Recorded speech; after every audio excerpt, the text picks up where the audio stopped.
ద్వివేది సంచలన వ్యాఖ్యలు చేశారు. ఆపరేషన్ సింధూర్ ఇంకా కొనసాగుతోందన్నారు. ఆపరేషన్ సింధూర్ 2.0 కోసం కూడా భారత్ సిద్ధమవుతోందని ఆయన కామెంట్స్ చేశారు. పాకిస్తాన్ మళ్లీ ఉగ్రవాదాన్ని ప్రోత్సహిస్తే చర్యలు తప్పు అంటూ హెచ్చరించారు. ఈసారి పాకిస్తాన్ ఉపేక్షించేది లేదు అంటూ చెప్పారు. ప్రపంచ మ్యాప్లో ఉండాలా లేదా అనేది పాకిస్తాన్ నిర్ణయించుకోవాలన్నారు. ఒకవేళ చరిత్రలో కలిసిపోవాలి అనేది పాకిస్తాన్ నిర్ణయించుకుంటే ఏదైనా ఉద్రిక్త చర్యలకు పాల్పడి చూడాలి అంటూ కూడా ఆయన హెచ్చరించారు. మరోవైపు పాకిస్తాన్లో వరుసగా టెర్రరిస్టులు మృతి చెందుతూ ఉండడం, టెర్రరిస్టుల మరణాలతో పాకిస్తాన్లో ఒక భయాందోళన మనం చూస్తూనే ఉన్నాం. ఈ నేపథ్యంలో పాకిస్తాన్ ఈ మరణాలకి భారత్ని కారణంగా చూపిస్తోంది. ఓవైపు దురంధర్ స్టైల్లో ఆపరేషన్ కొనసాగుతోంది. అక్కడ ఉన్నటువంటి కీలకమైనటువంటి ఉగ్రవాద నాయకులు లేదంటే యాంటీ ఇండియన్ యాక్టివిస్ట్స్ ఎవరైతే ఈ టెర్రర్ గ్రూప్స్కి అనుసంధానంగా పనిచేసే లేదంటే పాకిస్తాన్ ప్రభుత్వంలో ఉండి భారత్ మీద కుట్రలు చేస్తున్నటువంటి కీలకమైన వ్యక్తులందరూ ఒకరి తర్వాత ఒకరు పిట్టల్లా రాలిపోతున్నారు, మనం చూస్తూనే ఉన్నాం. ఇప్పుడు వీటికి సంబంధించి పాకిస్తాన్ బయటికి కక్కలేక లోపలికి మింగలేక నానా కష్టాలు పడుతోంది. మరోవైపు ఈ బఫర్ జోన్ని, ఈ బఫర్ పీరియడ్ని ఇండియా చాలా ఎఫిషియెంట్గా యూజ్ చేసుకుంటున్నట్లుగా కనపడుతుంది. We are well prepared, well equipped. మనందరం చూస్తూనే ఉన్నాం. ఇరాన్ ఇజ్రాయెల్ వార్ తర్వాత పెద్ద ఎత్తున డ్రోన్స్ వినియోగం లేదంటే డ్రోన్స్ ఎఫెక్ట్ తెలిసిన తర్వాత ఇండియా చాలా పెద్ద ఎత్తున డ్రోన్స్ని పికప్ చేసుకుంటుంది, డ్రోన్స్ని రెడీ చేసుకుంటుంది. అట్ ద సేమ్ టైం వరుసగా పెద్ద ఎత్తున నేవీ, ఎయిర్ ఫోర్స్లో మరింత శక్తివంతమైనటువంటి ఆయుధాలని రెడీ చేసుకుంటున్నాం, మరిన్ని క్షిపణుల్ని రెడీ చేసుకుంటున్నాం. సో ఇండియన్ ఆర్మీ చీఫ్ చెప్తున్నది ఒకటే, కేవలం ఆర్మీ మాత్రమే కాదు, ఎయిర్ ఫోర్స్, నేవీ త్రివిధ దళాలు కూడా ఆపరేషన్ సింధూర్ 2.0కి సిద్ధంగా ఉన్నాయి. గతంలో జరిగినటువంటి ఆపరేషన్ సింధూర్ కేవలం ఒక పాస్ స్టేజ్లో మాత్రమే ఉంది, పూర్తవ్వలేదు. ఒకవేళ ఏ కొద్దిపాటి ఉద్రిక్తతలైనా చోటు చేసుకున్నాయి అంటే మాత్రం ఖచ్చితంగా దానికి తగిన మూల్యం పాకిస్తాన్ చెల్లించుకోవాల్సి వస్తుంది. నామరూపాలు లేకుండా చేయగలిగే శక్తి మాకుంది అంటూ మరొకసారి కామెంట్స్ చేశారు. ఓవైపు అక్కడ కీలకమైనటువంటి ఉగ్రవాద నాయకులు హతమవుతూ ఉండడం, మరోవైపు భారతదేశం పూర్తి స్థాయిలో వెల్ ఎక్విప్డ్ కండిషన్కి రావడం చూస్తుంటే భారత్ ఇక సంసిద్ధం అయింది. నెక్స్ట్ ఏ కొద్దిపాటి కదలికలు పాకిస్తాన్లో కనిపించిన భారత్కి వ్యతిరేకంగా ఇక భారత్ ఉపేక్షించే పరిస్థితుల్లో లేదు అన్నట్లుగా ఈ కామెంట్స్ చేయడం చూస్తుంటే ఖచ్చితంగా ఇండియా పాకిస్తాన్కి ఇక చెక్ పెట్టే స్టేజ్కి దగ్గరలో ఉంది అన్నట్లుగా కనపడుతోంది. పాకిస్తాన్ కూడా ఒక బఫర్ పీరియడ్లో కనిపిస్తోంది. ఆపరేషన్ సింధూర్ తర్వాత కొన్ని రోజుల పాటు అక్కడి ప్రజల్ని మభ్యపెట్టడానికి కొన్ని వ్యాఖ్యలు చేసినప్పటికీ కూడా, అంటే భారత్ మా మీద దాడి చేస్తే మేము ఊరుకోం, మా దగ్గర న్యూక్లియర్ వెపన్స్ ఉన్నాయని ఇలా కొన్ని రెచ్చగొట్టే వ్యాఖ్యలు చేసింది. కేవలం అక్కడ ఉన్నటువంటి ప్రజల్ని తమ నుంచి డీవియేట్ అవ్వకుండా చేయడం కోసం మాత్రమే. నిజంగా భారత్ని థ్రెట్ చేసే పరిస్థితుల్లో పాకిస్తాన్ ఉందా అంటే లేదు. ఇప్పటికే ఓ పక్క బిఎల్ఏ, మరో పక్క బలూచిస్తాన్ లిబరేషన్ ఆర్మీ, ఓ పక్క మరోపక్క ఆఫ్ఘనిస్తాన్తో గందరగోళంలో ఉంది పాకిస్తాన్. అలాగే సౌదీ అరేబియాతో కుదుర్చుకున్నటువంటి ఈ రక్షణ ఒప్పందాలు ఏవి కూడా పనిచేసే స్థాయిలో లేదు. తమ మీద నమ్మకాన్ని ఉంచే పరిస్థితుల్లో ఏ దేశం లేకపోవడంతో పాకిస్తాన్ ఒక దిక్కుతోచని స్థితిలో ఉంది.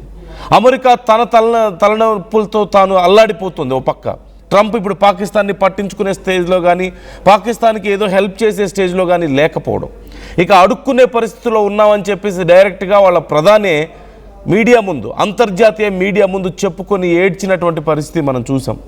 అడుక్కునేవాడికి ఆప్షన్స్ ఉండవు, అడుక్కోవాల్సి వస్తుంది.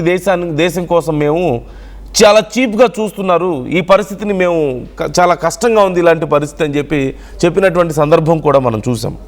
So they are in kind of ఒక ఇన్కేపబుల్ కండిషన్లో వాళ్ళు ఉన్నప్పటికీ కూడా కేవలం భయపెట్టడానికో లేదంటే వాళ్ళ దేశంలో ఉన్న ప్రజలను అటెన్షన్ని గ్రాబ్ చేయడానికి మాత్రమే ఇండియా మీద థ్రెట్ చేస్తూ వాళ్ళు వస్తున్నారు, మాటలతో మాత్రమే. ఒకవేళ నిజంగా మన మీద ఏ చిన్నపాటి యాక్షన్కి వాళ్ళు దిగినా రియాక్షన్ ఎంత సివియర్గా ఉంటుందో ఇప్పటికే వాళ్ళు చూశారు. జస్ట్ ట్రయల్ చూశారు అంతే ఆపరేషన్ సింధూర్తో. Operation Sindoor 2.0 is going to be more horrible for them. అందులో ఎలాంటి డౌట్ లేదు. అండ్ ఇండియా ఇప్పుడున్నటువంటి కండిషన్ చూస్తే అది మనకి చాలా క్లియర్గా అర్థమవుతుంది. సో మరోవైపు ఆర్మీ చీఫ్ ఎందుకు ఇప్పుడు ఈ వ్యాఖ్యలు చేశారు, ఎందుకు ఈ కామెంట్స్ చేశారు అంటే, ఎప్పుడూ భారతదేశం కోసం ఏదో ఒక రకమైన ప్రయత్నం పాకిస్తాన్ చేస్తూనే ఉంటుంది. ఇప్పుడు అక్కడ జరుగుతున్నటువంటి కొన్ని మరణాలు, అక్కడ కీలకమైన వ్యక్తులు, టెర్రరిస్టులు కానీ లేదంటే యాంటీ ఇండియన్ యాక్టివిటీస్లో చాలా ఎక్కువగా పనిచేసే వాళ్ళందరూ కూడా హతమైపోతున్న ఈ తరుణంలో ఒకవేళ పాకిస్తాన్ ఏదైనా ముందడుగు వేస్తే ఎలాంటి పరిణామాలు ఉండబోతాయో ముందే ఒక హెచ్చరికని జారీ చేశారు. So what you think about this? ఈ మధ్య జరిగినటువంటి వరుస మరణాలు మనం చూస్తూనే ఉన్నాం కదా. మే 2026లోనే జరిగింది ఇది. పిఓకేలో గుర్తు తెలియని వ్యక్తులు కాల్పుల్లో మరణించాడు. అల్ బద్ర్ అనేటువంటి ఒక వ్యక్తి, హంజా బుర్హాన్ ఆ వ్యక్తి పేరు. అనుబంధ సంస్థ అల్ బద్ర్ అనేటువంటి సంస్థ కోసం పనిచేసేటువంటి. అలాగే సలీముల్లా ఖాన్ లష్కరే తోయిబాలో ఉన్నటువంటి కీలక నాయకుడు. పాకిస్తాన్లో ఖైబర్ పఖ్తూన్ఖ్వా ప్రాంతంలో అతన్ని చాలా దారుణంగా హత్య చేశారు. ఆ తర్వాత సలీముల్లా ఖాన్ లష్కరే తోయిబాకి చాలా కీలకమైనటువంటి వ్యక్తి. ఇతను కూడా పాకిస్తాన్లో ఖైబర్ పఖ్తూన్ఖ్వా ప్రాంతంలో టార్గెట్కి గురయ్యాడు. అమీర్ సర్ఫరాజ్ తంబా లష్కరే తోయిబా అనుచరుడు. భారతీయ ఖైదీ సరబ్జీత్ సింగ్ను లాహోర్ జైల్లో హత్య చేసినటువంటి నిందితుడు, ఇతను కూడా హతమయ్యాడు. ఇలా వరుసగా మరింత మంది ఇప్పటికే ప్రాణాలు కోల్పోయారు. సో ఒకసారి అసలు మన ఆర్మీ చీఫ్ ఏమంటున్నారు, ఎలాంటి వార్నింగ్స్ ఇస్తున్నారు? Take a look. Operation Sindoor is concerned, firstly, it is still continuing. There is temporary cessation of hostilities. So the Indian Army or all the three services are preparing well for Operation Sindoor 2.0 if it takes place. Presently, we are looking at enhancing our synergy within the three services. We are looking at equipping ourselves for the next warfare. As I have told you, the next warfare will not be limited to the land, maritime and air alone. The new entries, that is the space, cyber and cognitive warfare, will play a very important role. What we have seen over a period of time, that it's 24/7, the battlefield is so transparent that every movement is known to the other side. Therefore, we have to be very cautious in terms of our deployment, in terms of our employment and the protection which is required to protect our troops as well as the civilians in the border areas. As regards the information warfare, what has been brought out, victory is always in the mind, it's not on ground. Therefore, the information warfare is only successful if the whole of nation gets together and trusts the people who are giving the information. And if that happens, I can assure you that the nation will trust each other and all these stakeholders will always win the war.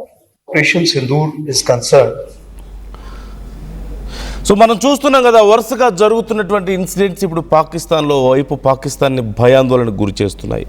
మరోవైపు ఆఫ్ఘనిస్తాన్కి helpful అయ్యేలా రష్యాతో కుదిర్చినటువంటి deal, మన India సపోర్టుతో రష్యాతో ఆఫ్ఘనిస్తాన్కి కుదిరినటువంటి deal ఇప్పుడు ఆఫ్ఘనిస్తాన్ని మరింత బలోపేతం చేయబోతుంది. వాళ్ళకి మరిన్ని ఆయుధాలు, మరింత టెక్నాలజీ అందుబాటులోకి రాబోతుంది. దానివల్ల నష్టపోయేది ఇప్పుడు పాకిస్తానే. మరోవైపు పాకిస్తాన్ లిబరేషన్ ఆర్మీ కూడా భారత్ సపోర్ట్ కోసం ఎదురు చూస్తుంది. ఒకవేళ ఆ కొద్దిపాటి సాయాన్ని భారత్ చేస్తే పాకిస్తాన్ పని వాళ్ళు చూసుకోగలుగుతారు, భారత్కి ఎలాంటి తలనొప్పి లేకుండా. సో ఇప్పుడున్నటువంటి పరిస్థితుల్లో ఒకవేళ వాళ్ళ ప్రజల్ని ఏదైనా మభ్యపెట్టడానికి కానీ, లేదంటే ఇంతకుముందు వాళ్ళ ఆర్మీ చీఫ్ చెప్పాడు కదా మునీర్, ఒకవేళ మేమే పోయే స్టేజ్కి వస్తే సగం ప్రపంచాన్ని నాశనం చేస్తామన్నట్లుగా, లేదంటే తమకు ఏదైనా అమెరికా కానీ ఇంకేదైనా దేశాలు తమ మీద దాడి చేస్తే, తమ రేంజ్లో లేని దేశాలు డైరెక్ట్గా భారత్ మీద మేము దాడికి దిగుతాం అని చెప్పి హెచ్చరించారు కదా. అలాంటి ఏ రకమైనటువంటి చర్యలకి పాకిస్తాన్ పూనుకోకుండా, అసలు అలాంటి ఆలోచనలు కూడా లేకుండా ఇప్పటికే భారత్ ఒక వార్నింగ్ని రిలీజ్ చేసింది. అనవసరంగా మా జోలు వస్తే మాత్రం మీరు బ్రతికి బయటపడలేరు అంటూ.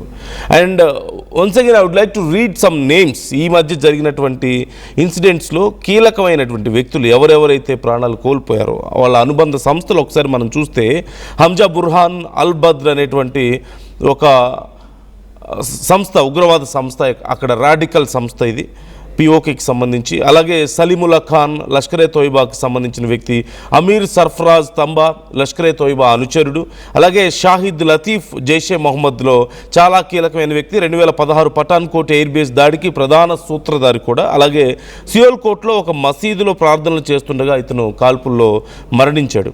ఆ తర్వాత ఖ్వాజా షాహిద్ లష్కరే తోయిబాలో చాలా కీలకమైన వ్యక్తి, 2018లో జమ్మూ కాశ్మీర్లో సంజువాన్ ఆర్మీ క్యాంప్ మీద జరిగినటువంటి దాడికి ప్లాన్ చేసింది కూడా ఇతనే. పిఓకేలో కిడ్నాప్ అయ్యి ఆ తర్వాత తల నరికిన స్టేజ్లో శవమై కనిపించాడు. సో చాలా బ్రూటల్గా వీళ్ళందరూ ప్రాణాలు కోల్పోతున్నారు. ఇంకా ఎంతోమంది ఉగ్రవాద నాయకుల్ని బైకుల మీద వచ్చి కాల్ చేసి వెళ్ళిపోతున్నారు, బాంబులు పెట్టి పేల్చేస్తున్నారు పాకిస్తాన్లోనే. వాళ్ళ సెక్యూరిటీ మధ్యలోనే ఇవన్నీ జరుగుతున్నాయి. సో ఇది భారత్ చేస్తున్నటువంటి దురందర్ స్టైల్లో భారత్ చేస్తున్నటువంటి ఒక ఆపరేషన్గా పాకిస్తాన్ భావిస్తుంది. దీనికి ప్రతీకారం తీర్చుకుంటామని చెప్పేసి ప్రయత్నిస్తుంది. కానీ ఏ రకమైనటువంటి మద్దతు వాళ్ళు కూడగట్టుకోలేని పరిస్థితి కనిపిస్తుంది ఇప్పుడున్న పరిస్థితుల్లో. ఓవైపు ఇంతకుముందు మనం మాట్లాడుకున్నట్లుగా అరబ్ దేశాలు, ముస్లిం దేశాలన్నింటిలోనూ మా దగ్గరే కాబట్టి న్యూక్లియర్ వెపన్స్ ఉన్నాయి, మేము పెద్దన్న పాత్ర పోషిస్తామంటూ ప్రయత్నించారు. సౌదీ అరేబియాతో అగ్రిమెంట్ కుదుర్చుకున్నారు, కానీ అది అంతగా వర్కౌట్ అవ్వలేదు.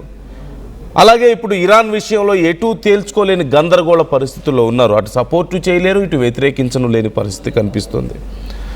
ఇక ఏ దేశము కూడా అప్పులు ఇచ్చే పరిస్థితుల్లో కూడా లేరు. ఒకవేళ ఇచ్చిన ఆ నాయకులు దోచుకోవడానికే సరిపోతుంది. అంతర్గత యుద్ధాలు, పాకిస్తాన్ లిబరేషన్ ఆర్మీ ఓవైపు, ఇంకోవైపు ఆఫ్ఘనిస్తాన్, ఇంతకుముందు మనం చెప్పుకున్నట్లుగా. ఇంత గందరగోళ పరిస్థితుల్లో ఒకవేళ వాళ్ళ బుద్ధి ప్రకారం ఏదైనా భారతదేశం మీద దాడి చేయడానికి ప్రయత్నిస్తే, అంటే ఇక తాము ఏమీ చేయలేని పరిస్థితుల్లో తాము నాశనం అయిపోతున్నారు కాబట్టి మనల్ని కూడా ఏదైనా చేద్దామన్న ఆలోచనలో ఉన్నారో, లేకపోతే వాళ్ళ దగ్గర జరుగుతున్నటువంటి ఈ వరుస హత్యలకు ప్రతీకారం ఏమైనా తీర్చుకోవడానికి మన మీద ప్లాన్ చేస్తే ఒకవేళ ఏం జరగబోతుందో ముందే మనం హెచ్చరిస్తున్నటువంటి తీరు కనపడుతుంది. So what do you think about these warnings? మీకేమో అనిపిస్తున్నాయి ఈ వార్నింగ్స్ చూస్తుంటే? మీ అభిప్రాయాలు కూడా కామెంట్ చేసే ప్రయత్నం చేయండి. అండ్ మరొకసారి ఆ కామెంట్స్ని నేను మీకు వినిపిస్తాను.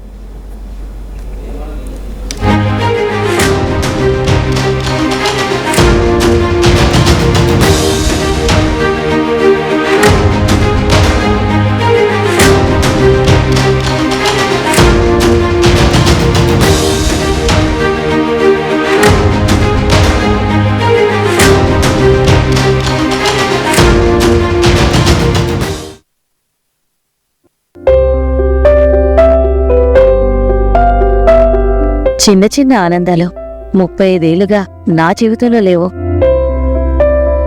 35 ఏళ్లుగా నేను డైపర్లలో బ్రతికాను. 6 సెంటీమీటర్ల ఫిస్టులా నా మూత్రాశయంలో లీకు కారణమైంది. ఎవరూ నాకు సహాయం చేయలేకపోయారు. ఏఐఎన్యూలో వైద్యులను కలిసే వరకు. అక్కడ వారు రోబోటిక్ శస్త్రచికిత్సతో నాకు పరిష్కారం ఇచ్చారు. వారు నా ఆత్మవిశ్వాసాన్ని కూడా తిరిగిచ్చారు. Precision Care makes it possible. The Center for Robotic Surgery at AINU